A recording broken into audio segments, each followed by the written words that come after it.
when you're out moving through woods, sometimes go fast, sometimes go slow, but always be mindful.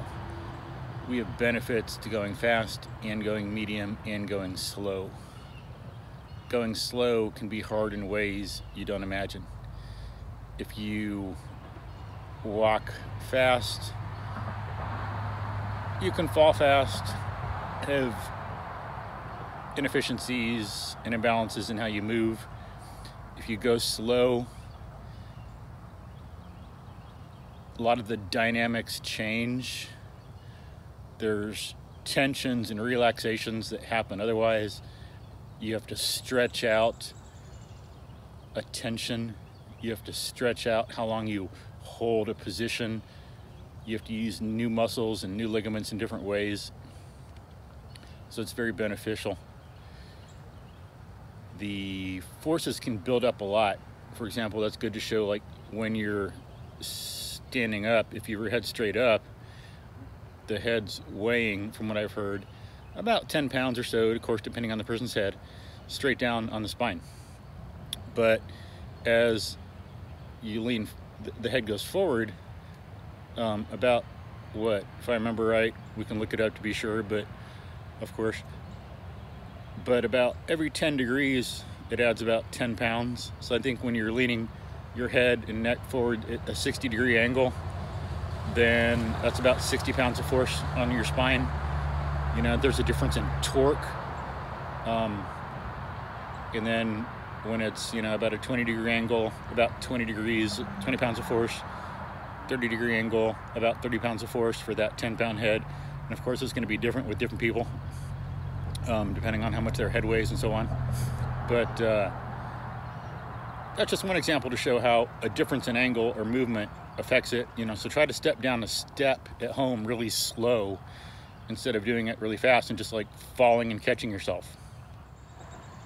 To add another step to this, you know, you always want to be mindful, no matter how fast you're moving, be mindful of yourself and your environment. Be mindful of how you're moving, your own body, and how the environment is and how you're adapting body to environment. So you got to be very mindful about all that. But then you can take it a step up and pay attention to what's around you. When you learn some things, a lot more can go on in your head.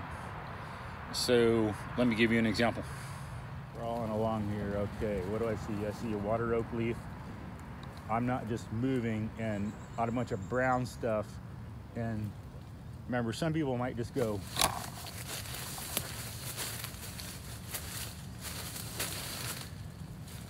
One thing I've heard that you got to consider in a non-racist way, you know, but it's how you make yourself and what each individual does. But a good saying to represent that, I've heard, is that an Indian moves with the woods, white men move through the woods. You know, and of course, that can apply to anybody. That's just a saying to demonstrate a thought. Don't be racist about it or anything like that, but apply it to each individual. So what we want to try to do is move with the woods, not crash through them. When you build up to some of this, you can notice a lot more. When I'm coming along here, I'm identifying what's going on. I see a small spider going around. I see some catkins. I see an old brown Yupon holly leaf. I see a yellowed and still partially green Yupon holly leaf. Water oak, a type of white oak. In here I've seen some Texas oak, maybe this turkey oak here, more catkins, pine needles, loblolly pine needles, they're mixed in together. The sun's coming down here, we got a shadow. I just have a cool breeze. Since the sun's over there, it's to my left, lower in the sky.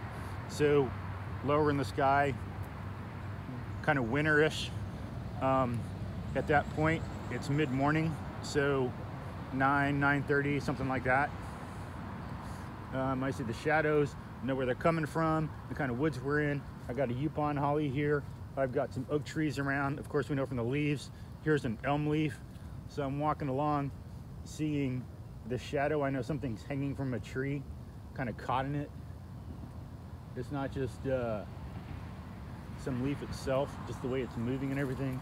But I'm observing all these different things and IDing them cognitively as I'm going along. Sometimes, to some extent, just subconscious, sometimes explicitly consciously. Seeing an oak tree growing up here, this log, this old stick, it's some kind of hardwood. I know it's not pine. By the way, it's rotting and the shape and the texture. It looks like, yeah. I think we have an oak twig here and water oak with some little acorns on it. So we got some moss and lichen out here.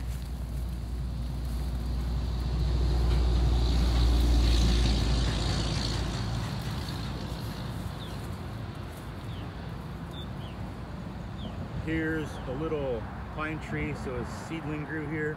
We've got a pine cone. And when I see this, I see loblolly pine cone, younger one. It's opened up, but it's been eaten. I know a squirrel's been around here. It ate part of this and not the whole thing. So all this activity is going on. I know what's here, what's going on,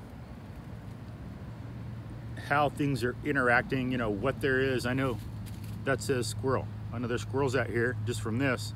Never mind seeing them and everything. And I know it's been foraging on this one. Left it here, maybe dropped it from up high. But when you get more learned, more masterful of this, then you can identify a lot more and be a lot more mindful about what's going on. It won't just be, you know, because if some of this seems boring, it's because you don't know enough. It's not boring on its own. Boring is a relationship between you and something else. Sometimes it's that thing's fault, sometimes it's your fault. Sometimes you don't know enough and you need to learn more. Sometimes it's a complex field and you need to wait till you get a grasp on it, but they're kind of related.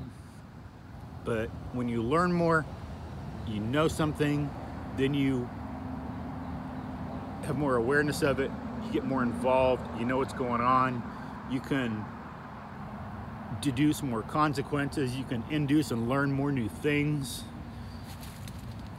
Then everything starts to tell a story instead of seeming boring. You know, sometimes there is no story there, so it's boring. Sometimes you're incapable of telling a story right now and you got to work at it, and then it'll be a great story, and it is not boring at all. It's this, you know, the struggle and the beauty that is life, the great thing that is life, you know, which is what you have. You're a living thing. That means you're in the world. You're part of an ecology, not isolated in a vacuum. This is part of your life. This is doing some of the things, same things you do. So learn the story and be involved in it.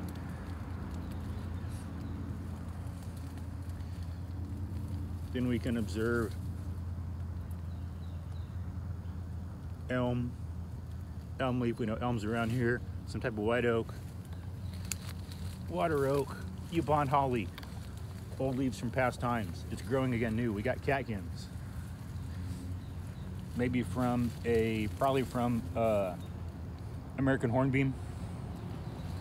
All this mixed up. A lot of oak, not as much elm, some Yupon holly, a lot of pine needles. And we all need to become better storytellers about something or other. We all need to learn some new things, learn new areas of thought, see how it all fits into the big picture. You know, we are all, each of us, in some ways, boring. It is not the thing outside that's boring. In some respects, in each of us, there is some boringness. We are good storytellers, some great storytellers about certain things we know really well, we're interested in. We have that. but we all need to improve our kind of storytelling in some ways or other. You know, we're all responsible for some things being boring sometimes. It's not just other people or the world. You know, sometimes it is, but sometimes it's us, and we just need to make ourselves better storytellers. We just need to get out, be patient, do the hard cognitive work, evaluate things, see what's good or bad and for human life and living things, and develop our ability to kind of metaphorically tell a story.